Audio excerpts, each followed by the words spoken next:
नमस्कार, मैं दिनेश वाल्मीकि राजस्थान के धौलपुर ज़िले से आपका स्वागत करता हूँ।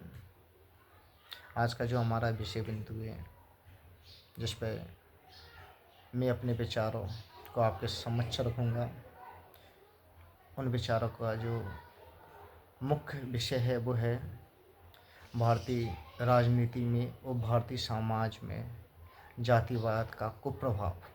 प्रभाव नहीं, कुप्रभाव कि जातिवाद का भारतीय राजनीति पे और भारतीय समाज पे कितना बुरा असर विद्यमान है, और ये जो कुप्रभाव है वो विकास के क्षेत्र में कितनी बड़ी बाधा बन गया है। जैसा कि आप सभी को पूर्व विदित है कि हमारे देश पर लंबे समय तक विदेशी आक्रांत जातियों ने आक्रमण किया और लंबे समय तक हमारे देश की लूट खसुट करके और यहाँ से चले गए। राज्य भी स्थापित किया जिसमें हूण, कुषाण, यम, पुर्तगाल, फ्रांसीसी, डच, मुगल, अंग्रेज और उन्होंने हमारे देश को लंबे समय तक पराधीन बनाया और गुलामी की जंजीरों में पकड़ा। लंबे समय तक हमारी गुलामी के पीछे का जो मुख्य कारण था जिससे कि हम लोग गुलाम बने थे और लंबे समय तक हमने अधीनता में अपना जीवन व्यतीत किया, उसके पीछे भी मुख्य कारण जातिवाद है। हमारे देश के अंदर खास तरीक़ा से जो हिंदू धर्म है वो यहाँ के एक प्रमुख धर्म था। उस धर्म के अंदर कास्ट सिस्टम को फॉलो किया जाता है, यानी जातियों को। एक जाति दूसरे जाति को प्रतिस्पर्धा के रूप में लेती है। आपस में इतना मन प्रेम नहीं है। जातिगत विमर्श, घृणा, द्वेषभाव, राग इत्यादि विकारों से हमारी जो सामाजिक संरचना वो प्रभावित है।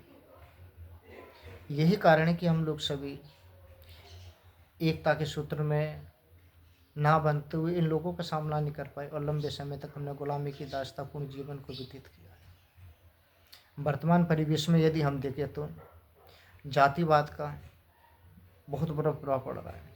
आज जितनी भी राजनीतिक दल है जो सीना ठोक के कहते हैं कि हम भारत को जातिवाद मुक्त बनाएंगे, जातिवाद के लिए कोई जगह नहीं है भारत के अंदर, लेकिन वर्तमान में ऐसा नहीं है। इसका उल्टा हमारे भारतीय संविधान के जो रचयिता थे बाबा साहब भारत रत्न डॉक्टर भीमराव अम्बेडकर जी, उन्होंने भारतीय संविधान के अंदर जातिवाद और अस्पृश्यता दोनों को कानूनी अपराध घोषित कर रखा है। कोई भी सरकार, कोई भी प्रशासन जातिवाद से प्रभावित नहीं होगा, इस प्रकार का प्रावधान है। फिर भी अप्रत्यक्ष रूप से जातिवाद का हमारी सामाजिक संरचना पे, हमारी प्रशासन व्यवस्था पे, हमारी राजनीतिक व्यवस्था पे को प्रभाव पड़ता जा रहा है। जिस समय राजनीतिक पार्टियां टिकटों का वितरण करती है, चाहे वो लोकसभा के हो, चाहे वो राज्यसभा के हो मनोनीत सिस्टम, चाहे वो विधानसभा के हो, चाहे जिला परिषद पंचायती जो व्यवस्था होती है उनके हो, उस समय जातिवाद का बहुत बड़ा रूप सामने उभर के आता है। जिस जाति के जितने वोट होते हैं उसी जाति के उम्मीदवार को पार्टियां अपना उम्मीदवार घोषित करती हैं। वो वहाँ पे योग्यता को दरकिनार करते हुए जातिगत बहुमत को प्राथमिकता दी जाती है, जो कि विकास के मार्ग में एक बहुत बड़ा अवरोध पैदा करता है। दुर्भाग्य से कहेंगे कि सामाजिक संरचना भी हमारी इतनी दूषित हो गई है कि एक जाति दूसरी जाति से राग, द्वेष, वैमनस्य, ईर्ष्या, जलन, ऊंच नीच का भाव इत्यादि से परिपूर्ण दिखाई देती है। अगर कोई व्यक्ति सीना ठोके या कि सर मेरे अंदर जातिवाद नहीं, तो सोचो वो सफेद झूठ बोल रहा है। क्योंकि जातिवाद तो मैं पैतृक संपत्ति के रूप में एक सामाजिक सामाजिक एक गिफ्ट है, एक सामाजिक गिफ्ट है। आने वाली जो पीढ़ी है उनको जातिवाद से मुक्त नहीं कर रही, जातिवाद से युक्त कर रही है। उनके दिमाग में ये भर दिया जाता है कि अपन ये है और हमारी जो बात कहते क्षेत्र सामाजिक वो इसी समाज तक ही सीमित होना चाहिए। यहाँ तक कि पारिवारिक जो संबंध भी है वो भी जातिवाद के आधार पर स्थापित होती है। खान पीन का जो व्यवस्था है वो भी जातिवाद के ऊपर आधारित होती है। एक समाज अपनी समाज को बुलाती है, अपने समाज के यहाँ जाते, वो अलग है कि 100 में से अगर 2-4 लोग दूसरी समाज के यहाँ जाते या दूसरी समाज को बुलाते। लेकिन ये भी कड़वा सच है कि कुछ जातियाँ वर्तमान में ऐसी विद्यमान है जिनके यहाँ अन्य जातियों समाज के लोग खान पीन के लिए नहीं जाते हैं, उनकी कहीं गिनती भी नहीं होती है। तो फिर ये बहुत बड़ी जातिवाद की भूमिका ही समझो, अवगुण समझो उसको ना, कि भाई एक व्यक्ति दूसरे व्यक्ति के यहाँ खाने नहीं जा रहा है। यदि एक व्यक्ति दूसरे व्यक्ति के यहाँ खाने चला भी जाएगा तो दूसरा और व्यक्ति उसके यहाँ खाने नहीं आ रहे, ये भी एक जातिवाद व्यवस्था है। यदि हम प्रशासन व्यवस्था पे भी देखें तो वहाँ भी जातिवाद के कुप्रभाव हमारे सामने आ रहे हैं। कोई भी अधिकारी हो, चाहे IAS अधिकारी हो, चाहे IPS अधिकारी हो, चाहे RS अधिकारी हो, चाहे कोई भी जिम्मेदार अधिकारी, यदि ईमानदारी पूर्वक अपने कर्तव्य का निर्वाह करता है और ईमानदारी से वो अपने दायित्व का निर्वाह करता है, उसको भी जातिवाद के शिकार होना पड़ता है। क्योंकि कुछ राजनेता ऐसे हैं जो आज भी वर्तमान में भी